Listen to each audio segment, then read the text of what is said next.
മനുഷ്യർ ഈ ലോകത്തിനെ പറ്റി അറിയാനായിട്ട് ശ്രമിക്കുമ്പോൾ അവർ ഈ പ്രപഞ്ചം എങ്ങനെ ആരംഭിച്ചു എന്ന് ചിന്തിക്കും. അപ്പോൾ ഈ ആരംഭിക്കുന്നു എന്ന് പറയുന്ന മേഖലയെ പറ്റിയാണ് വൈശാഖൻ ഫിസിക്സ് അറിയുന്ന ഒരാളെന്നുള്ള നിലവാരത്തിലാണ് ഞാനത് കാണുന്നത്. നിലനിൽക്കുന്ന ശാസ്ത്ര സമീപനമോ അല്ലെങ്കിൽ ശാസ്ത്ര നിലപാടുകളെ പറ്റി ഞാനും കുറച്ച് വായിക്കുകയും മനസ്സിലാക്കുകയൊക്കെ ചെയ്തിട്ടുണ്ട്. അപ്പോൾ അതിൻ്റെ അകത്ത് ഈ കഴിഞ്ഞ എനിക്ക് തോന്നുന്ന ഒരു 100 വർഷത്തോളമായി ഫിസിക്സിനകത്ത് പുതിയൊരു സിദ്ധാന്തം ലോകത്തിനെ മനസ്സിലാക്കുന്നത്, അതിൻ്റെ ഒരു വളർച്ച സ്റ്റഡി സ്റ്റേറ്റിനകത്തൊന്ന് മാറി നമ്മൾ ബിഗ് ബാങ് എന്ന് നിക് നെയിം ഇട്ട് വിളിക്കുന്ന ലോകത്തിനെ പറ്റിയുള്ള കാഴ്ച, അത് വന്നതിന് ശേഷമാണ് ഇപ്പം നമുക്ക് അന്നൊക്കെ ഉണ്ടായിരുന്ന എല്ലാ സിദ്ധാന്തങ്ങളിനകത്തുനിന്നും പ്രപഞ്ചത്തിനെ പറ്റിയുള്ള നമ്മൾ മാറ്ററിനെ പറ്റിയൊക്കെ ഉള്ള നമ്മൾ മനസ്സിലാക്കിയിരിക്കുന്നത് 96% നമുക്ക് അറിഞ്ഞുകൂടാ എന്ന് നമ്മൾ കണ്ടെത്തിയിരിക്കുന്ന ഒരു സ്ഥലമാണ്. ഒരു 68% ഡാർക്ക് മാറ്ററും ബാക്കി ഡാർക്ക് എനർജി എന്ന് വിളിക്കുകയും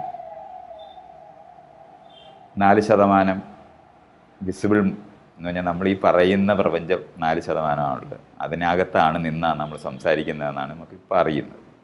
അപ്പോൾ അങ്ങനെ മനസ്സിലാക്കുമ്പോൾ യഥാർത്ഥത്തിൽ നമുക്ക് ഫിസിക്സ് കൊണ്ട് ലോകത്തിനെ അറിയുന്നത് നമ്മൾ ഈ പറയുന്ന വിസിബിൾ പ്രപഞ്ചം എന്ന് പറയുന്നതിൻ്റെ വളരെ ഒരു ചെറിയ അംശത്തിൽ മാത്രം നിന്നാണ് നമ്മൾ സംസാരിക്കുന്നതെന്ന് വരുന്നത്.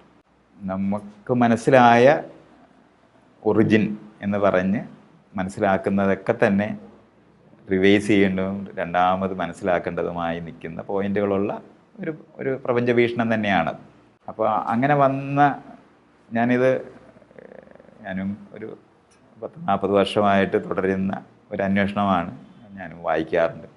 പൊതുവേ എല്ലാ ഒബ്സർവേഷനും വികസിക്കുന്ന ഒരു പ്രപഞ്ചത്തിനെ പറ്റി തന്നെയാണ് നമ്മൾ കാണുന്നത്. അപ്പോൾ അത് കാരണം കൊണ്ട് അതങ്ങനെ അല്ല എന്ന് വിചാരിക്കേണ്ട കാരണവുമില്ല. പക്ഷേ വിശദീകരിക്കാൻ കഴിയാത്ത നിലവാരത്തിലുള്ള ഫാക്ടേഴ്സ് വന്നിട്ടാണ് ഈ പറയുന്ന 2 കോൺസെപ്റ്റുകൾ, ഡാർക്ക് മാറ്റർ എന്നും ഡാർക്ക് എനർജി എന്നും നമുക്ക് കൊണ്ടുവരേണ്ടി വന്നത്. അപ്പോൾ ആ 2 കൊണ്ടുവന്ന് വിശദീകരിക്കുമ്പോൾ ഈ നേരത്തെ പറയുന്നത് പോലെ പറയാൻ കഴിയാതിരിക്കുന്ന പലതരത്തിലുള്ള വിശദീകരണങ്ങൾക്ക് ശേഷവും പറയാൻ കഴിയാതിരിക്കുന്ന ഫാക്ടേഴ്സ് ഉണ്ട് എന്ന് നമ്മളിപ്പോൾ സമ്മതിക്കുന്നുണ്ട്. അങ്ങനെ വരുമ്പോൾ വൈശാഖനൊരു അസ്ട്രോ ഫിസിക്സ് വെച്ച് നോക്കുന്ന ലോകത്ത് നിന്ന് എങ്ങനെയാണ് പ്രപഞ്ചത്തിനെ മനസ്സിലാക്കാനായിട്ട് ഈ നേരത്തെ ഉണ്ടായിരുന്ന വിശദീകരണം തന്നെയാണോ എടുക്കുന്നത്, അതോ വേറെ ആലോചിക്കണം എന്ന് തോന്നിയിട്ടുണ്ടോ? അതിനകത്ത് ഈ പ്രപഞ്ചം എന്നതുകൊണ്ട് ഉദ്ദേശിക്കുന്നത് നമ്മൾ ഇന്ന് കാണുന്ന ഈ ദ്രവ്യ സത്തയാണെങ്കിൽ, അതായത് നമ്മളെയൊക്കെ ഉണ്ടാക്കിയിരിക്കുന്നു എന്ന് കരുതുന്ന ഈ ബിൽഡിംഗ് ബ്ലോക്സ്, മാറ്റർ എന്ന് വിളിക്കുന്ന സംഗതി, പ്ലസ് പൊതുവേ നമ്മളിന്ന് ഫിസിക്സിനെ കുറിച്ച് ഏറ്റവും സിമ്പിളായിട്ടുള്ളൊരു ഒരു വിവരണം അല്ലെങ്കിൽ ഡെഫിനിഷൻ പറയണമെന്ന് വേണ്ടി കഴിഞ്ഞാൽ പൊതുവെ നമ്മൾ പറയുന്ന matter and radiation and their inter connections, അതാണ് ഫിസിക്സ് കൈകാര്യം ചെയ്യുന്നതെന്നുള്ളതാണ്. ബേസിക്കലി നമ്മൾ ഏത് വിഷയം സംസാരിച്ചാലും അതിനകത്ത് മാറ്ററും റേഡിയേഷനും ഇൻവോൾവ് ആണ്. അപ്പോൾ നമ്മളിന്ന് ഈ പ്രപഞ്ചത്തിൻ്റെ ദ്രവ്യ അല്ലെങ്കിൽ സ്റ്റഫ് ഓഫ് ദ യൂണിവേഴ്സ് എന്ന് വിളിക്കുന്നത് ഇത് രണ്ടും ചേർന്നതാണ്. നമുക്ക് മാറ്ററും കാണാം, എനർജിയെ ഐഡൻറ്റിഫൈ ചെയ്യാം. അതിനകത്ത് ഈ പറഞ്ഞൊരു പ്രശ്നം, പ്രത്യേകിച്ച് ഈ ഒരു നമുക്കറിയാവുന്നത് ഒരു 4%, 5% മാത്രമേ വരുന്നുള്ളൂ, ബാക്കി ഭൂരിഭാഗം നമുക്ക് ഇനി അറിയേണ്ടതുണ്ട് എന്ന് പറയുമ്പോഴും ഒരു സാധാരണ വ്യക്തിയുടെ കാഴ്ചപ്പാടിൽ ഈ വസ്തുത വായിക്കുമ്പോൾ തോന്നാൻ സാധ്യതയുള്ളതെന്ന് എനിക്ക് തോന്നിയിട്ടുള്ളത്, ഞാനിത് എൻ്റെ ഐച്ഛിക വിഷയമായിട്ട് ഭൗതികശാസ്ത്രം പഠിക്കുന്നതിന് മുമ്പ് ഇത് കണ്ടിരുന്നു എന്നുണ്ടെങ്കിൽ, ഈ ഫാക്റ്റ് എവിടെയെങ്കിലും വായിച്ചിരുന്നു എന്നുണ്ടെങ്കിൽ എനിക്ക് തോന്നുമായിരുന്നത് എന്നാണ് ഞാൻ ഈ സാധാരണ മനുഷ്യൻ്റെ ഇതിലേക്ക് എക്സ്ട്രാപൊലേറ്റ് ചെയ്ത് പറയുന്നത്. അത് ഈ പറഞ്ഞ പോലെ അപ്പോൾ നമുക്ക് കാര്യമായിട്ടൊന്നും അറിയില്ല, നമ്മൾ കരുതുന്നത് പോലൊന്നും അല്ല, നമുക്ക് ഭൂരിഭാഗവും പ്രപഞ്ചത്തെക്കുറിച്ച് അറിയില്ല എന്നൊരു തോന്നലാണ് അതുണ്ടാക്കുക. കാരണം നമ്മൾ നോക്കുമ്പോൾ അറിയാത്തതിൻ്റെ പെർസെൻറ്റേജ് വളരെ വലുതും അറിയാവുന്നതിൻ്റെ പെർസെൻറ്റേജ് വളരെ ചെറുതുമാണ്. പക്ഷേ അത് പിന്നീട് നമ്മൾ നോക്കുമ്പോൾ നമ്മൾ ശരിക്കും നമ്മുടെ ജീവിതത്തിൽ നിർണായകമെന്ന് കരുതുന്ന പല കാര്യങ്ങളെയും ഇതുപോലെ വീതിച്ച് നോക്കുമ്പോൾ ഏറ്റവും നല്ല ഉദാഹരണം എന്ന് പറയുന്നത് നമ്മൾ അന്തരീക്ഷം, നമുക്ക് കാലാവസ്ഥ അല്ലെങ്കിൽ ഈ പറഞ്ഞ 2 കാലാവസ്ഥ നമ്മൾ സയൻസിലേക്ക് വരുമ്പോൾ 2 വാക്കുകൾ വേറെ പറയാനുണ്ട്, വെതർ ആൻഡ് ക്ലൈമറ്റ്. വെതർ എന്ന് പറഞ്ഞാൽ മലയാളത്തിൽ പക്ഷേ ദിനാന്തരീക്ഷ സ്ഥിതി എന്നോ മറ്റോ പറയാം, അതായത് അപ്പോൾ നടക്കുന്നത്. ക്ലൈമറ്റ് എന്ന് പറഞ്ഞാൽ ബ്രോഡ് ചേഞ്ച്. അതിനെ പൊതുവെ താരതമ്യം ചെയ്യുന്നത് climate is your personality and the weather is your mood. നമുക്ക് ഇന്ന് മഴയാണോ വെയിലാണോ എന്ന് ചോദിക്കുമ്പോൾ നമ്മൾ പറയുന്നത് വെതറിനെ കുറിച്ചാണ്. പൊതുവിൽ കേരളത്തിൻ്റെ കാലാവസ്ഥ എങ്ങനെയാണെന്ന് ചോദിക്കുമ്പോൾ നമ്മൾ സംസാരിക്കുന്നത് ക്ലൈമറ്റിനെ കുറിച്ചാണ്. ഈ ക്ലൈമറ്റ് എന്ന് പറയുന്ന സംഗതി മനുഷ്യൻ്റെ ജീവിതത്തെ ചരിത്രാതീത കാലം മുതലേ നിർണായകമായിട്ട് സ്വാധീനിച്ചിട്ടുണ്ട്. ഈവൻ നമ്മുടെ മനുഷ്യൻ്റെ മൈഗ്രേഷൻ, ട്രാൻസ് കോണ്ടിനെൻ്റലായിട്ടുള്ള മൈഗ്രേഷനിൽ പോലും ഈ കാലാവസ്ഥയും അതിൽ വരുന്ന ലാർജ് സ്കെയിലായിട്ടുള്ള മാറ്റങ്ങൾ, ഐസേജസും അങ്ങനെയൊക്കെയുള്ള മാറ്റങ്ങളൊക്കെ അതിനെ സ്വാധീനിച്ചിട്ടുണ്ട്. അപ്പോൾ നമ്മൾ ഈ കാലാവസ്ഥയെക്കുറിച്ചും അതിൽ നമ്മളുടെ ജീവിതത്തിൽ അത് വഹിക്കുന്ന പങ്കിനെ കുറിച്ചൊക്കെ വായിച്ചു കഴിഞ്ഞാൽ ഈ കാലാവസ്ഥ വളരെ ഒരു ജയൻറ്റ് എൻറ്റിറ്റിയാണെന്നാണ് നമുക്ക് തോന്നുന്നത്. പക്ഷേ അതിനകത്തുള്ള സയൻസ് അന്വേഷിച്ച് പോയി കഴിഞ്ഞാൽ കാലാവസ്ഥ എന്ന് പറയുന്നത് ഈ ഭൂമിയുടെ അന്തരീക്ഷം എന്ന് പറയുന്നൊരു വാതക പുതപ്പിൻ്റെ ഏറ്റവും താഴെ നടക്കുന്നൊരു മാത്രം, ഭൂമിയുടെ ഉപരിതലത്തോട് ചേർന്ന് നിൽക്കുന്ന ഒരു 10-20 കിലോമീറ്ററിനകത്ത് നടക്കുന്ന സംഭവമാണ് ഈ നടക്കുന്നത്. ഈ ഭൂമിയുടെ മുഴുവൻ വലിപ്പം എടുത്തു കഴിഞ്ഞാൽ 13,000 കിലോമീറ്ററിനടുപ്പിച്ച് വ്യാസമുണ്ട് ഭൂമിക്ക്. അല്ലെങ്കിൽ അതിൻ്റെ റേഡിയസ് മാത്രമാണെന്നുണ്ടെങ്കിൽ 6,300 കിലോമീറ്ററിനടുപ്പിച്ച് റേഡിയസ് ഉണ്ട്. പക്ഷേ നമ്മുടെ അന്തരീക്ഷത്തിൻ്റെ തിക്നെസ് അന്വേഷിച്ച് കഴിഞ്ഞാൽ അത് നമ്മൾ തിയറട്ടിക്കലി തന്നെ 100 കിലോമീറ്ററാണ് അതിനെ ഫിക്സ് ചെയ്യുന്നത്. നമ്മൾ ഇന്ന് പറയുന്ന അന്തരീക്ഷം എന്ന് പറയുന്ന അന്തരീക്ഷ വായുവിൻ്റെ 90% ഈ ആദ്യത്തെ 50 കിലോമീറ്റർ താഴെയാണ്. നമ്മൾ ഈ 6,300-നെ 50-ആയിട്ട് താരതമ്യം ചെയ്യുമ്പോൾ ശരിക്കും ഒരു ഓറഞ്ചിൻ്റെ വലിപ്പത്തോട് അതിൻ്റെ തൊലിയുടെ കട്ടി താരതമ്യം ചെയ്യുന്ന പോലെയാണത്. അപ്പം അത്രയും നനുത്ത ഒരു ആവരണമാണ് ഈ അന്തരീക്ഷം എന്ന് പറയുന്നത്, അറ്റ്മോസ്ഫിയർ എന്ന് പറയുന്നത് ഭൂമിയുടെ. അതിനകത്താണ്, അതിൻ്റെ തന്നെ ഏറ്റവും താഴത്തെ ഭാഗത്താണ് ഈ കാലാവസ്ഥ അല്ലെങ്കിൽ ദിനാന്തരീക്ഷ സ്ഥിതി, വെതർ, ക്ലൈമറ്റ് എന്നൊക്കെ പറയുന്ന ഈ വലിയ ജൈജാൻറ്റിക് സാധനങ്ങളെല്ലാം നടക്കുന്നത്.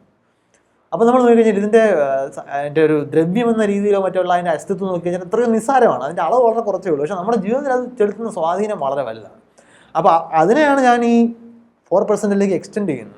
അപ്പോൾ പൊതുവിൽ സയൻസിൻ്റെ ഫിലോസഫിയിലേക്കൊക്കെ പോകുമ്പോൾ ആൾക്കാർ ചോദിക്കാറുണ്ട്, എന്താണ് സയൻസ് ശരിക്കും, is it seeking the truth or is it trying to model the reality as per our needs? നമുക്ക് പ്രപഞ്ചത്തെ മനസ്സിലാക്കുകയും ആ അറിവ് ഉപയോഗിച്ച് മനുഷ്യൻ്റെ ജീവിതത്തെ കൂടുതൽ നന്നാക്കുകയും ചെയ്യുക എന്ന പർപ്പസോടു കൂടി പ്രപഞ്ചത്തിൻ്റെ ഒരു മോഡൽ നിർമ്മിക്കുക. ഈ മോഡൽ എന്ന് പറയുന്ന വാക്ക് എനിക്ക് ഇത്തിരി ഒരു കൊട്ടേഷനിലത്ത് ഉപയോഗിക്കേണ്ടി വരും. കാരണം സാധാരണ ഒരു ടെക്നിക്കൽ സെൻസിൽ ഉപയോഗിക്കുന്ന മോഡൽ എന്ന് പറയുന്നത് നമ്മുടെ സാധാരണ ജീവിതത്തിൽ ഉപയോഗിക്കുന്ന മോഡൽ എന്ന വാക്കിൽ നിന്ന് അല്പം വ്യത്യസ്തമാണ്. നമ്മൾ ഇപ്പോൾ മോഡലിംഗ് എന്ന് പറഞ്ഞാൽ നമുക്ക് പൊതുവ്യവഹാരത്തിൽ വേറൊരു അർത്ഥമാണുള്ളത്.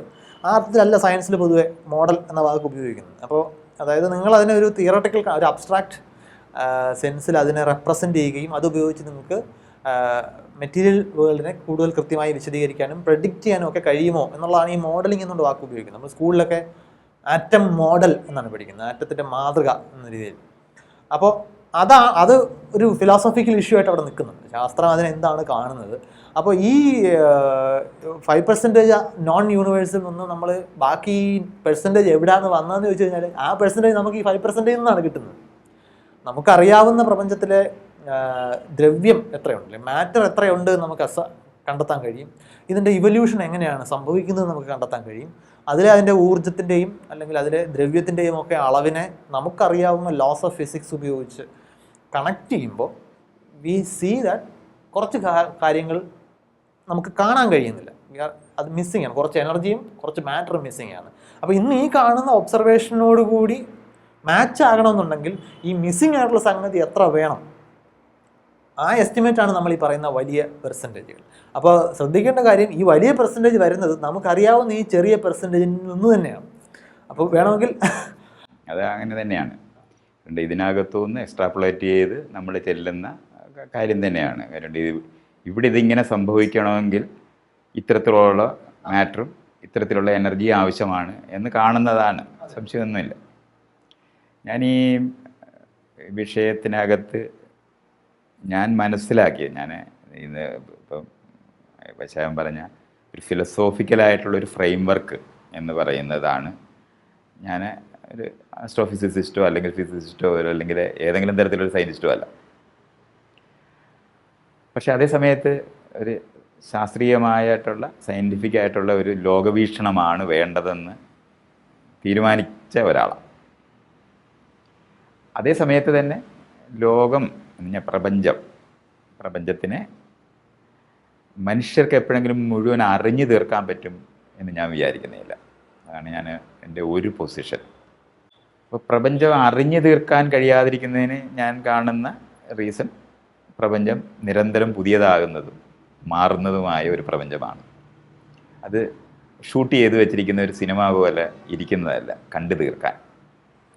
അതുകൊണ്ടാണ് അത് അറിഞ്ഞു തീർക്കാൻ കഴിയും എന്ന് വിചാരിക്കാതെ കറൻറ്റായി നിൽക്കാനായിട്ട് നമുക്ക് കഴിയൂ എന്ന് ഞാൻ തിരിച്ചറിയുന്നത് വഴിയാണ് എനിക്ക് ഈ നിത്യസത്യമെന്നോ അല്ലെന്നുണ്ടെങ്കിൽ സർവ്വവും അറിയാൻ കഴിയുന്ന ഒരു പോയിൻ്റ് പ്രപഞ്ചത്തിൽ ഏതെങ്കിലും ഒന്നിന്, മനുഷ്യന് പോലും അല്ല, നമ്മൾക്കിപ്പോൾ അറിയുന്ന ഒരു ശക്തിയെ പറ്റിയൊക്കെ ആൾക്കാർ കൺസീവ് ചെയ്യാറുണ്ട്.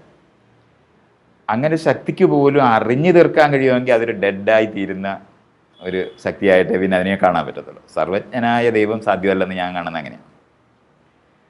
കാരണം പ്രപഞ്ചമെന്ന് പറയുന്നത് നിരന്തരം മാറുന്നത്, പുതിയതാകുന്നത്. ആ പുതിയതാകുക എന്ന് പറയുന്ന സമയത്ത് തന്നെ വളരുക എന്ന് പറയുന്ന പ്രോസസ്സ്, നമ്മളിപ്പോൾ ഇല കൊഴിഞ്ഞു പോയി ഒരു മരം വളർന്നുകൊണ്ടിരിക്കുമ്പോൾ പുതിയത് ഉണ്ടായിക്കൊണ്ടിരിക്കുകയും പഴയത് പോവുകയും ചെയ്യുന്നത് പോലെ പ്രപഞ്ചം നിരന്തരം വികസിച്ച് വലുതാകുന്ന ഒരു പ്രപഞ്ചമാണ്. അതുകൊണ്ട് കറൻ്റായ അറിവുകളിൽ നിൽക്കുന്ന ഒരു പ്രപഞ്ചമായിട്ട് ഇതിനെ മനസ്സിലാക്കണം എന്നാണ് ഞാൻ അതിനകത്ത് രണ്ടാമതെടുക്കുന്നത്. മുഴുവനും ഒരിക്കലും അറിയാൻ കഴിയില്ല എന്ന് പറയുന്നത് നിരന്തരം മാറിക്കൊണ്ടിരിക്കുന്നു, പുതിയതാകുന്നു. എനിക്ക് ആ ഭാഗത്തൊരു എക്സ്പ്ലനേഷൻ ആവശ്യമുണ്ട്. ഈ മാറിക്കൊണ്ടിരിക്കുക എന്നുകൊണ്ട് ഉദ്ദേശിക്കുന്നത് എന്ത് തരം മാറ്റമാണ്? അതിന് ഏറ്റവും നല്ല ഉദാഹരണമായിട്ട് ഞാൻ പറഞ്ഞ സിനിമയാണ്. നമ്മൾ ഷൂട്ട് ചെയ്ത് വെച്ച് കഴിഞ്ഞാൽ അതിപ്പോൾ ഡെസ്റ്റിനി ഫിക്സ്ഡ് ആണ്, അതെ, അങ്ങനെ അല്ല എന്നാണ് പറയുന്നത്. അങ്ങനെയല്ല. ഓക്കെ, അപ്പൊ മാറ്റം എന്ന വാക്കുകൊണ്ട് ഏത് തരം മാറ്റമാണ് ഉദ്ദേശിക്കുന്നത്? പുതിയതാകുക എന്ന് പറയുന്നത് അവിടെയാണ് പ്രശ്നം. പുതിയതെന്ന് പറയുമ്പോൾ നിലവിലുള്ള പ്രപഞ്ചത്തിന്റെ ഏതവസ്ഥയാണ് പുതിയതാകുന്നത്? അപ്പം നമ്മളിപ്പോൾ നോക്കിക്കഴിഞ്ഞാൽ മാറ്റർ മാറുന്നില്ല, റേഡിയേഷൻ മാറുന്നില്ല, ആ രണ്ടിൻ്റെ കോമ്പിനേഷനകത്താണ് അത് വരുന്നത്. അതിന് മാത്രമല്ല, മാറ്റർ എന്ന് പറയുന്നതിന് പോലും നമ്മളിപ്പോൾ എടുക്കുകയാണെങ്കിൽ എക്സിസ്റ്റ് ചെയ്യുന്ന തിയററ്റിക്കൽ പൊസിഷന് അനുസരിച്ചിട്ടാണെങ്കിൽ 4 ലക്ഷം വർഷം കഴിഞ്ഞിട്ടാണ് ആദ്യത്തെ ആറ്റം തന്നെ ഫോം ചെയ്യുന്നത്. അതിന് അപ്പുറത്തോട്ട് നമുക്ക് ഒരു തരത്തിലും ഏതെങ്കിലും ഒരു എന്താ പറയണ്ടത് പുറകോട്ട് നമുക്കറിയുന്ന ഏതെങ്കിലും ഫിസിക്സ് കൊണ്ട് അവിടോട്ട് എത്താനൊക്കാത്ത സ്ഥലങ്ങളിലേക്ക് പോകും. പക്ഷേ ഏറ്റവും തുടക്കത്തിലേ ഉള്ളൂ. മുമ്പൊക്കെ വളരെ നേരത്തെ നമുക്ക് പറ്റും. അപ്പുറത്തോട്ട് പോകും തോറും ഓരോ തരത്തിലുള്ള ഫിസിക്സും ക്ലോസ് ഡൗൺ ചെയ്തിട്ട് നമ്മൾ മൈനസ് സെക്കൻഡിനകത്തേക്ക് എത്തുമ്പോൾ റിലേറ്റിവിറ്റി തിയറിക്ക് അനുസരിച്ചിട്ടുള്ളത് പോലും നമുക്ക് സാധ്യമല്ലാതായി തീരുന്ന ഒരു നിശബ്ദതയുടെ ലോകമുണ്ട്. ഫിസിക്സ് വർക്ക് ചെയ്യുക നമ്മുടെ അറിയാം. ഞാൻ ഈ വാക്കുകൾ അല്പം കണിശതയുള്ള ആളാണ്. ഇത് അല്ല, അതുകൊണ്ടാണ് ഞാനത് അത് തന്നെയാണ് നമ്മൾ ചർച്ച ചെയ്യുന്നത്. ഞാൻ ഈ പ്രപഞ്ചത്തിനെ ഞാൻ ഈ ഫിലോസോഫിക്കലായിട്ട് മനസ്സിലാക്കുന്ന പൊസിഷനാണ് ഞാനീ പറയുന്നത്. പ്രപഞ്ചം ഉള്ളതാണെന്നാണ് ഞാൻ മനസ്സിലാക്കുന്നത്. പക്ഷെ ഉള്ള പ്രപഞ്ചം നിരന്തരം നവീകരിച്ച് പുതിയതായിരിക്കുന്ന പ്രപഞ്ചമാണ്. ഇതാണ് എൻ്റെ ഫിലോസോഫിക്കലായിട്ട് എൻ്റെ ഒരു അണ്ടർസ്റ്റാൻഡിങ്. ഇതാണ് പ്രപഞ്ചം ഇല്ലാതിരുന്നിട്ടുണ്ടായി എന്നല്ല ഞാൻ മനസ്സിലാക്കുന്നത്. ഉള്ള പ്രപഞ്ചമാണ് അത്. നമ്മളിപ്പോൾ ബിഗ് ബാങ് എന്ന് നമ്മൾ പറയുമ്പോഴും ഉള്ള പ്രപഞ്ചമാണ് മാറുന്നത്. അപ്പോൾ ഉള്ള പ്രപഞ്ചം മാറുന്നതുകൊണ്ട് ഇല്ലാതിരുന്നിട്ടുണ്ടായി എന്ന് പറയുന്ന ഒരു ചോദ്യത്തിന് ഉത്തരം പറയേണ്ട ആവശ്യമില്ല. ഈ മാറ്റത്തിന് സമയം വേണ്ടേ? നമുക്ക് ലോകത്തിനെ അറിയാൻ ശ്രമിക്കുമ്പോൾ മനുഷ്യൻ്റെ അറിവിൻ്റെ ടൂളായിട്ടാണ് ഞാൻ കാലത്തിനെയും ദേശത്തിനെയും മനസ്സിലാക്കുന്നത്. അല്ല, അപ്പോൾ ഈ സമയം ഒന്നൊരു സംഗതി ഇല്ലാന്ന് സ്റ്റാൻഡ് സ്റ്റില്ലാണെന്ന് കരുതുക, മാറ്റം ഉണ്ടാകും. സ്റ്റാൻഡ് സ്റ്റില്ലെന്ന് പറയുന്നത് ഹൈപ്പോത്തറ്റിക്കലായിട്ട് നമ്മൾ വെക്കുന്നതാണ്. അതെ, ഹൈപ്പോത്തറ്റിക്കലായിട്ട് നമ്മൾ വെക്കുന്നത്. അതാണ് ഞാൻ ഫിലോസോഫിക്കലായിട്ട് വെക്കുന്ന പോയിന്റാണത്. പ്രപഞ്ചം ആരംഭിച്ചു എന്നത് മനുഷ്യനാവശ്യമാണ്. നമുക്ക് രണ്ടുപേർക്കും കൂടെ ഈ മീറ്റിംഗ് അല്ലെങ്കിൽ ഈ ചർച്ച തുടങ്ങേണ്ടതുണ്ട്. അതാണ് ഞാനത് കണക്ട് ചെയ്യുന്ന പോയിന്റ് ഇവിടെയാണ്. മനുഷ്യരുണ്ടോ അല്ലെങ്കിൽ അറിയാൻ ശ്രമിക്കുന്ന ആരുണ്ടായാലും, അത് മനുഷ്യന് പോലും ആകണമെന്നില്ല, അറിയാൻ ശ്രമിക്കുന്ന ഒരാളുമല്ല, രണ്ടുപേരുമാണ്. അവർ തമ്മിൽ തുടങ്ങുന്ന തുടക്കങ്ങളെ പ്രപഞ്ചത്തിനുള്ളതെന്നാണ് ഞാൻ മനസ്സിലാക്കുന്നത്. എനിക്കതിനകത്തൊരു നല്ലൊരു അവ്യക്തത ഫീൽ ചെയ്യുന്നുണ്ട്. പ്രത്യേകിച്ച് ഈ സമയത്തിൻ്റെ കാര്യത്തിൽ ഞാൻ സമയം ചോദിക്കാനായിട്ട് കാരണമുണ്ട്. അതായത് പ്രപഞ്ചം നവീകരിക്കപ്പെട്ടുകൊണ്ടിരിക്കുകയാണെന്ന് പറഞ്ഞു, അങ്ങനെ ഒരു സ്റ്റാൻഡ് പറഞ്ഞു. അപ്പോൾ നവീകരണം എന്ന് പറഞ്ഞാൽ anyway there is a change involve. അപ്പോൾ without the passage of time നമുക്ക് ചേഞ്ച് എന്ന് പറയുന്ന സംഗതി ഡിഫൈൻ ചെയ്യാൻ പറ്റുമോ? അതായത് ഒരു ഇൻസ്റ്റൻറ്റിൽ ചേഞ്ച് ഉണ്ട്. അതുകൊണ്ടാണ് നമുക്ക് ആ ടൂള്, നമ്മൾ ചേഞ്ചിനെ ഞാൻ അവിടെയാണ് അത് പ്ലേസ് ചെയ്യുന്നത്. എന്ന് പറഞ്ഞാൽ നിരന്തരം ചേഞ്ച് ചെയ്യുന്ന ഒരു പ്രപഞ്ചത്തിനകത്ത് ആ പ്രപഞ്ചം മനസ്സിലാക്കാൻ ആര് ശ്രമിച്ചാൽ, അത് ഞാനൊരു മനുഷ്യനെ പറ്റി പോലും അല്ല പറയുന്നത്, അറിയാൻ ശ്രമിക്കുന്ന ഒബ്ജക്റ്റിഫൈ ചെയ്ത ഒരു എൻറ്റിറ്റി ഉണ്ടെങ്കിൽ ആ എൻറ്റിറ്റിക്ക് തുടക്കം ആവശ്യമാണ്. തുടക്കം എന്ന് പറഞ്ഞാൽ കാലത്തിലും ദേശത്തിലുമായിട്ടാണ് അത് പ്ലേസ് ചെയ്യാൻ പറ്റുന്നത്. അതെ, അങ്ങനെയാണത്. അപ്പോൾ കാലത്തിലും ദേശത്തിലും എന്ന് പറയുമ്പോൾ, ഇപ്പോൾ ഇവിടെ നിന്ന് നമ്മൾ സൂര്യനിലേക്കുള്ള ദൂരം 9,30,000 മൈലെന്ന് നമ്മൾ പറയും. കിലോമീറ്റർ 15 കോടി. 15 കോടി കിലോമീറ്റർ അല്ലെന്നുണ്ടെങ്കിൽ 8 മിനിറ്റ് ടൈമാണത്. ഇത് രണ്ടും ഭൂമിയിൽ സൂര്യപ്രകാശം എത്തിച്ചേരുന്നതിനുള്ള പറഞ്ഞാൽ എ എന്ന് പറയുന്ന സൂര്യനിൽ നിന്ന് ബി എന്ന് പറയുന്ന ഭൂമിയിലേക്ക് വരുന്ന ഇതിനെ പറ്റിയാണ് നമ്മൾ ഇത് 2 വാക്ക് കൊണ്ടും പറഞ്ഞത്. എന്ന് പറഞ്ഞാൽ മാറ്റം, എയിൽ നിന്നുള്ള ബിയിലേക്കുള്ള മാറ്റത്തിനെ വെർട്ടിക്കലായിട്ട് ആന്തരികമായി നമ്മൾ എക്സ്പീരിയൻസ് ചെയ്യുന്നതിനെയാണ് നമ്മൾ സമയമെന്ന് വിളിക്കുന്നത്. ഇതേ മാറ്റത്തിനെ ഇന്ദ്രിയങ്ങളിലൂടെ നമ്മൾ എക്സ്പീരിയൻസ് ചെയ്യുന്നതിനെയാണ് നമ്മൾ സ്പേസ് എന്ന് വിളിക്കുന്നത്. ഞാൻ ഇങ്ങനെയാണ്. അപ്പോൾ ഇന്ദ്രിയത്തിൽ നിന്ന് സ്വതന്ത്രമായിട്ട് സ്പേസിനെ നമുക്ക് ഡിഫൈൻ ചെയ്യാൻ കഴിയില്ല. അങ്ങനെ ഒരു നമ്മളെന്ന് പറയുന്ന ആളുകൾ പ്രപഞ്ചത്തിനകത്തല്ലാതെ വരെ എങ്ങും ഇരിക്കത്തില്ല. പ്രപഞ്ചത്തിന് പുറത്തിരുന്ന് കാണുന്ന കാഴ്ചയില്ല. അതെ, അത് സാധിക്കില്ല. അതുകൊണ്ടാണ് ഏത് എൻറ്റിറ്റി, അത് മനുഷ്യനായിരിക്കുന്നത് കൊണ്ട് നമ്മൾ മനുഷ്യരെന്ന് പറയാൻ. നമുക്ക് വേറെ ജീവികൾ, അറിവിന് എന്തെങ്കിലും ഒന്ന് അറിയാൻ ശ്രമിക്കുന്ന മറ്റെന്തെങ്കിലും ജീവികൾ പ്രപഞ്ചത്തിലുണ്ടെന്ന് നമുക്ക് ഇതുവരെ അറിഞ്ഞുകൂടാത്തതുകൊണ്ട് ഇനി തൊട്ട് നമുക്കത് മനുഷ്യരുടെ അറിവായിട്ട്. പക്ഷെ ഞാൻ പറയുന്നത്, അറിയാൻ ആര് ശ്രമിച്ചാലും, അത് ഏത് ജീവിയായാലും അത് അവർക്ക് 2 പോയിൻ്റ് ആവശ്യമായിട്ട് വരും. ആ 2 പോയിന്റിനെ ഇന്ദ്രിയങ്ങളിലൂടെ മനസ്സിലാക്കുന്ന ഈ പറയുന്ന മാറ്റത്തിനെ, എയിൽ നിന്ന് ബിയിലേക്കുള്ള മാറ്റത്തിനെ മനസ്സിലാക്കുകയാണെങ്കിൽ, വെർട്ടിക്കലായിട്ട് മനസ്സിലാക്കുന്ന, എന്നാൽ എക്സ്പീരിയൻഷ്യലായിട്ട് മാത്രമേ അതിനെ നമുക്ക് ഡിഫൈൻ ചെയ്യാനായിട്ട് വാച്ചുണ്ടാക്കി നോക്കിയാലേ അറിയുള്ളൂ. ടൈം പക്ഷെ നമ്മൾ അളക്കുന്നതിലല്ലേ ഡിഫിനിഷനിലകത്ത് പ്രശ്നം വരുന്നില്ലല്ലോ. ഞാൻ പറയുന്നത് ഇന്ദ്രിയങ്ങളിനകത്തൂടെ നമുക്ക് എയിൽ നിന്ന് ബിയിലേക്ക് പോകുമ്പോൾ സ്പേഷ്യൽ അനുഭവമായിട്ടാണ് ഞാൻ ഒരൊറ്റ അനുഭവമാണിത്. അതെ, അല്ലാതെ ഇത് 2 അനുഭവമല്ല. നമുക്ക് 2 രീതിയിൽ ഇത് അളക്കാൻ പറ്റും എന്ന് പറയുന്ന അളവുകോലായിട്ടാണ് ഞാൻ ഈ കാലത്തിനെയും ദേശത്തിനെയും മനസ്സിലാക്കുന്നത്. അപ്പോൾ കാലത്തിലും ദേശത്തിലും മാറ്റർ നിൽക്കുകയാണെന്നുള്ള ആ ന്യൂട്ടോണിയൻ കാലത്തെ കൺസെപ്റ്റ് അല്ല ഞാൻ ഈ പറയുന്നത്.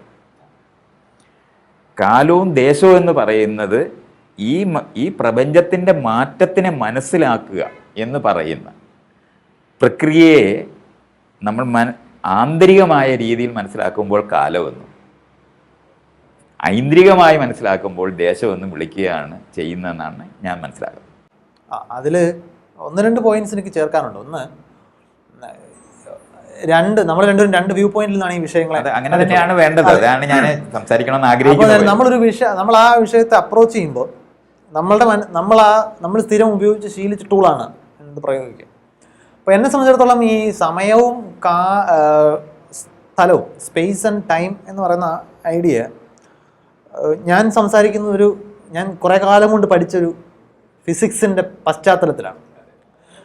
ഫിസിക്സിൻ്റെ കണ്ണിലൂടെ സമയത്തിന് 2 തരം. ആദ്യത്തെ സമയത്ത് ഈ ചർച്ചയിൽ നമ്മൾ മാറ്റി നിർത്തേണ്ട സമയം നമ്മളുടെ ടൈം കീപ്പിംഗ് എന്നുകൊണ്ട് നമ്മൾ ഉദ്ദേശിക്കുന്ന സമയമാണ്. അതായത് മനുഷ്യൻ്റെ വ്യാവഹാരങ്ങൾക്ക് വേണ്ടിയിട്ട് സമയത്തെ എങ്ങനെ മെരുക്കാം. അത് തന്നെ വളരെ വലിയ ചരിത്രവും വളരെയധികം സാങ്കേതിക വെല്ലുവിളികളെന്ന് പറഞ്ഞൊരു സംഗതിയാണ്. നമ്മൾ 1 സെക്കൻഡ് എന്ന് പറഞ്ഞാൽ ആരുടെ 1 സെക്കൻഡാണ്, അല്ലെങ്കിൽ നമ്മൾ 10:30 മണി എന്ന് പറഞ്ഞാൽ ആരുടെ 10:30 മണിയാണ്. ഈ ചോദ്യം ഇത് നമ്മൾ ഈ ചർച്ചയുടെ സ്കോപ്പിൽ നിന്ന് മാറ്റും. രണ്ടാമത്തെ പ്രശ്നം സമയം എന്താണെന്നുള്ളതാണ്.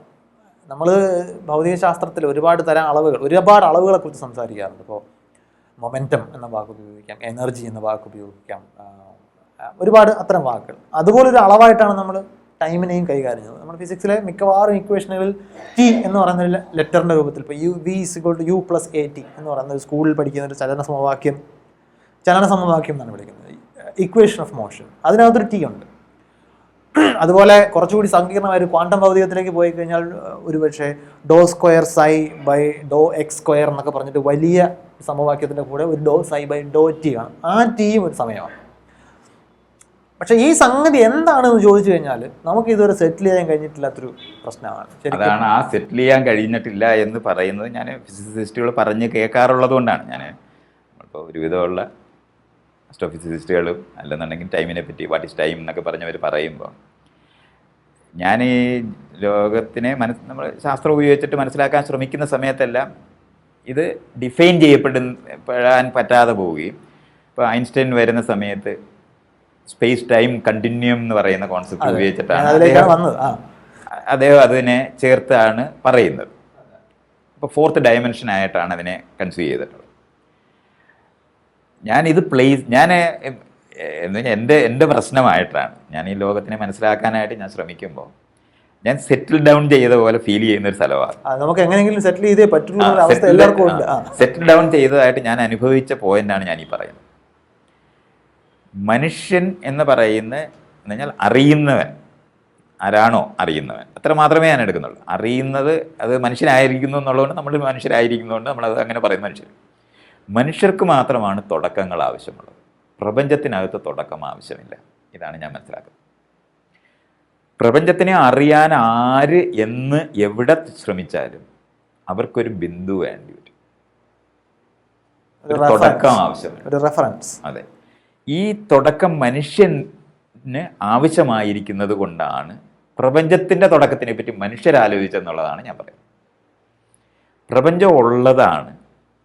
ഉള്ള പ്രപഞ്ചത്തിനകത്തെ മനസ്സിലാക്കാൻ ശ്രമിക്കുന്ന മനുഷ്യൻ്റെ നീഡ് കൊണ്ടാണ് ഈ തുടക്കങ്ങളുണ്ടായത്. പ്രപഞ്ചത്തിനും തുടക്കമില്ലെന്നും പ്രപഞ്ചത്തിൽ ഒരു തുടക്കവും ഇല്ല, പ്രപഞ്ചത്തിനുള്ളിലും ഒരു തുടക്കവും ഇല്ലെന്നുള്ളതാണ് എൻ്റെ നിലപാട്. പ്രപഞ്ചത്തെ ഒന്ന് ഡിഫൈൻ ചെയ്യാം. എന്താണ് പ്രപഞ്ചം എന്ന വാക്കുകൊണ്ട് ഉദ്ദേശിക്കുന്നത്? നമ്മൾ എന്താണോ ഉള്ളതായിട്ട് അനുഭവിക്കുന്നത്, അത് മനുഷ്യൻ്റെ കാര്യമൊന്നുമല്ല ഞാൻ പറയും. മനുഷ്യന് നമ്മളുണ്ടെന്ന് നമുക്കറിയാം. നമ്മളെപ്പറ്റി മനസ്സിലാക്കുമ്പോൾ നമ്മുടെ ചുറ്റുപാടിനകത്തുള്ള നമ്മളെ ഉണ്ടാവുള്ളൂ. വെളിച്ചമുണ്ടെങ്കിലേ നമുക്ക് കണ്ണുണ്ടെന്ന് അറിയാനൊക്കത്തുള്ളൂ. നമ്മളെന്ന് പറയുന്ന അറിയുക എന്ന് പറയുന്ന പ്രോസസ്സുള്ള ഒരു എൻറ്റിറ്റി ആയിട്ടാണ് നമ്മൾ അനുഭവിക്കുന്നത്. അപ്പുറത്തൊന്നുണ്ട് എന്നറിയുന്നത് എവിടെയാണോ അവിടെ ആയിട്ടാണ് ഞാനിതിനെ കാണുന്നത്. പക്ഷേ ഫിസിക്സിൽ ഇപ്പോൾ പാരലൽ യൂണിവേഴ്സസ് എന്ന് പറഞ്ഞൊരു ഐഡിയ ആണ്. അപ്പോൾ പാരലൽ യൂണിവേഴ്സ് എന്ന വാക്ക് അവിടെ പ്ലൂറലായിട്ടാണ് ഉപയോഗിക്കുന്നത്. മൈത്രേൻ്റെ ഈ ഡെഫിനിഷൻ പ്ലൂറലായിട്ട് ഉപയോഗിക്കാൻ കഴിയുമോ? എങ്ങനെ? ഈ ഡെഫിനിഷൻ അനുസരിച്ചിട്ട് ഇല്ല, അത് സ്ട്രിംഗ് തിയറിയുടെ സ്ട്രിംഗിൽ മാത്രമല്ല, അതെന്ന് പറഞ്ഞാൽ കോൺസെപ്റ്റലായിട്ട് നിൽക്കുന്ന പോയിന്റുകളാണ്. അതെ, ഞാൻ അത് ചോദിക്കുന്നത് ഈ ഡെഫിനിഷൻ കൺസിസ്റ്റന്റ് ആണോ എന്നുള്ളതാണ്. അതിന് ആവശ്യമില്ല എനിക്ക്. ഓക്കെ, അത് വേറൊരു പൊസിഷൻ. അതാണ് ഞാൻ ഈ പറയുന്നത്. ഞാൻ പറയാൻ ശ്രമിക്കുന്ന പോയിന്റ് അതാണ്. എക്സിസ്റ്റ് ചെയ്യുന്ന തുടക്കങ്ങൾ ആലോചിച്ച ആൾക്കാർക്കാണ് പാരലൽ യൂണിവേഴ്സസിന്റെ നീഡ് വരുന്നത്. അല്ല, ഇവിടുത്തെ ഈ പാരലൽ യൂണിവേഴ്സിന്റെ നീഡ് മറ്റ് പല നമ്മൾ ഫിസിക്സിൽ മറ്റ് പല പ്രോബ്ലങ്ങളും സോൾവ് ചെയ്യുമ്പോൾ എനിക്കറിയാം വേണ്ടി വരുന്നുണ്ട്. അതിന് ഇൻഫ്ലേഷൻ എന്ന് പറയുന്ന കോൺസെപ്റ്റ്, ഇൻഫ്ലേഷനിലും അല്ല, ഇപ്പൊ പലയിടങ്ങളിൽ ഇപ്പോൾ ഷ്രോഡിംഗേഴ്സ് ക്യാറ്റ് എന്നൊരു ഇഷ്യൂ ഉണ്ട്. ആ ഇഷ്യൂവിന് ഒരു പോസിബിൾ അല്ലെങ്കിൽ ആ പാരഡോക്സിന്റെ ഒരു പോസിബിൾ സൊല്യൂഷൻ ആയിട്ട് നമ്മൾ കാണുന്ന ഒരു സാധ്യതയാണ് ഈ പാരലൽ യൂണിവേഴ്സ്. അതും സ്ട്രിംഗ് തിയറിയിലും പാരലൽ യൂണിവേഴ്സ് ഉണ്ട്. ഇത് രണ്ടും സെയിം ഐഡിയ അല്ല എന്നുള്ളത് പലപ്പോഴും പൊതുവ്യവഹാരത്തിൽ എത്താറുണ്ട്. രണ്ട് ഐഡിയ ആണ്. പക്ഷേ നമുക്ക് ചിലയിടങ്ങളിൽ ഇത് നമ്മൾ ഡാർക്ക് എനർജിയുടെ ഡാർക്ക് മാറ്ററിന്റെ കാര്യം സ്ട്രിംഗ് തിയറി ഫിസിക്സ് ആണെന്ന് വിചാരിക്കാത്ത ഒരു വശം അതിനുണ്ട്. കാരണം ഒരിക്കലും നമുക്ക് പ്രൂവ് ചെയ്യാൻ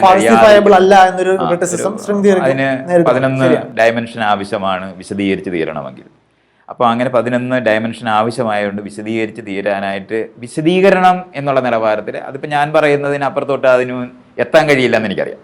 സ്റ്റാൻഡേർഡ് തിയറി അനുസരിച്ചിട്ട് ഉള്ള വിശദീകരണക്കാരും തന്നെ അത് എടുക്കുന്നില്ല. അതുകൊണ്ട് അവർ ഫിസിസിസ്റ്റുകളാണെന്ന് തന്നെ അവർ അംഗീകരിക്കാതിരിക്കുന്ന ഒരു വശമാണ്. അത് ഗ്രേ ഏരിയ ആണ്. അതെ, അത് ഒരു സ്ഥലമാണ്. ആ ഗ്രേ ഏരിയ എന്ന് പറയുന്നിടത്ത് ഞാൻ ഈ ഗ്രേ ഏരിയയിലാണ് നിൽക്കുന്നത്. അവിടെ നിന്നാണ് അത് പറയാൻ ശ്രമിക്കുന്നത്. കാരണം ഞാൻ സെറ്റിൽ ചെയ്ത ശരിയോ തെറ്റോ എന്നുള്ള ചർച്ച പോലും അല്ല അത്. ശരിയോ തെറ്റ് ഇപ്പം നമ്മൾ സ്ട്രിംഗ് തിയറിയോ ഒന്നും തന്നെയും ശരി തെറ്റ് തീർക്കാനൊക്കത്തില്ല.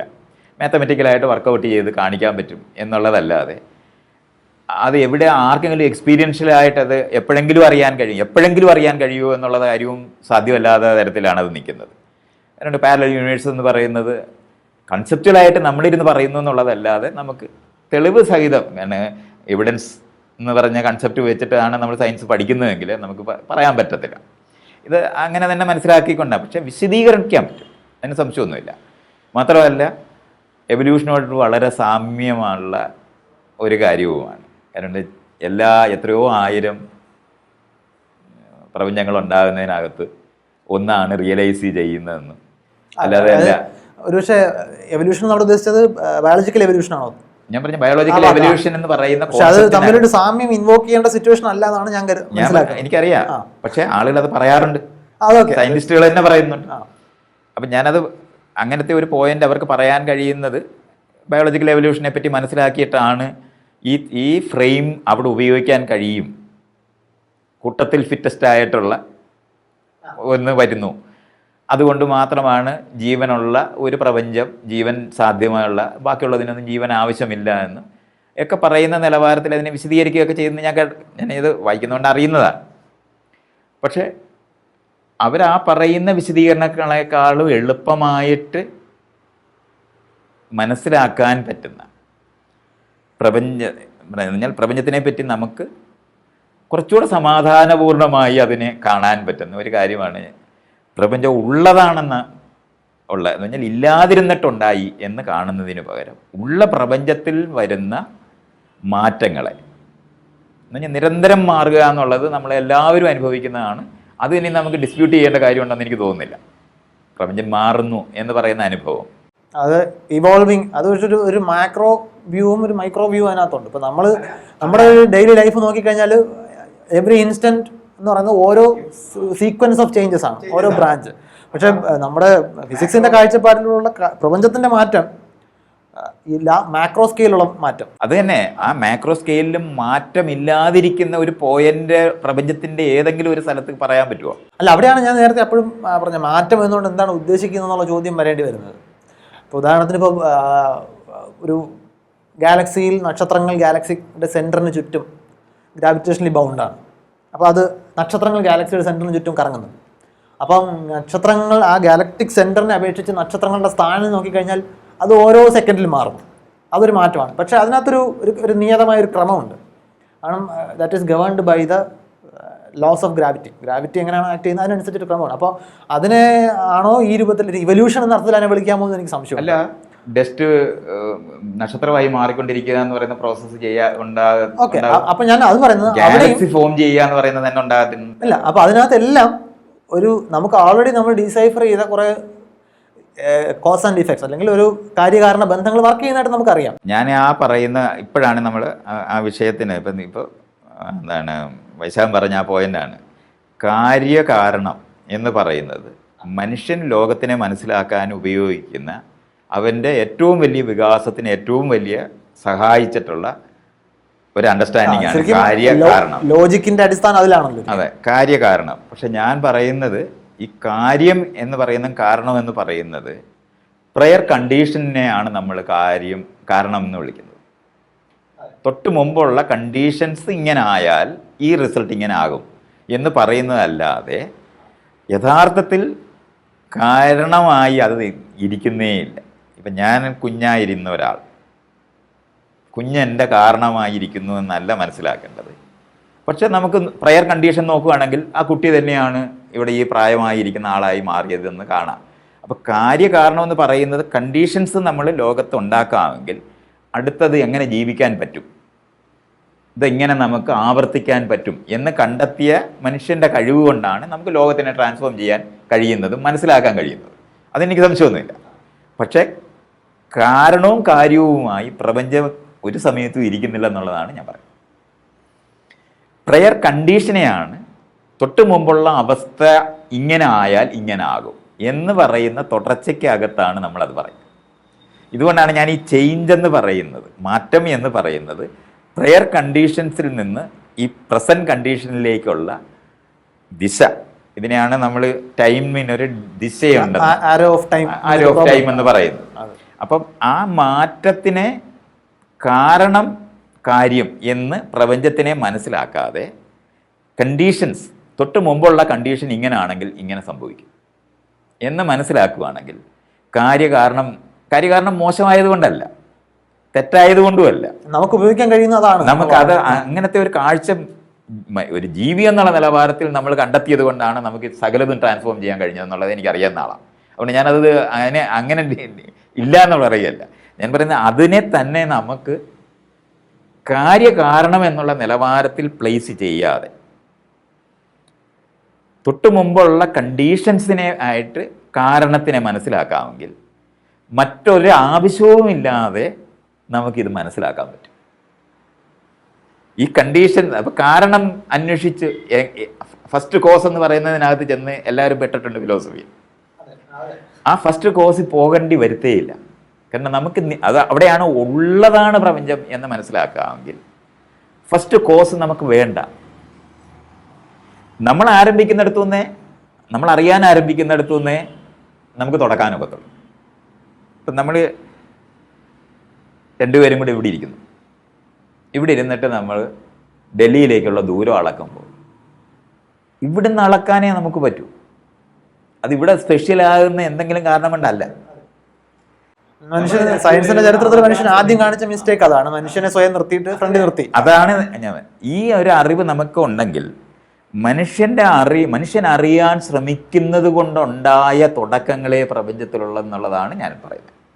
അങ്ങനെ മനസ്സിലാക്കുമ്പോൾ കാരണം ഒരു കാര്യത്തിനൊരു കാരണമല്ല ഉള്ളതെന്നും നിരന്തരം മാറ്റത്തിനകത്ത് നമ്മളിട്ട പോയിന്റ് അളക്കാൻ ഉപയോഗിച്ച പോയിന്റിന് തൊട്ടു മുമ്പുള്ള അവസ്ഥയെ കാരണം എന്ന് വിളിക്കുക മാത്രമാണ് നമ്മൾ ചെയ്യുന്നത്.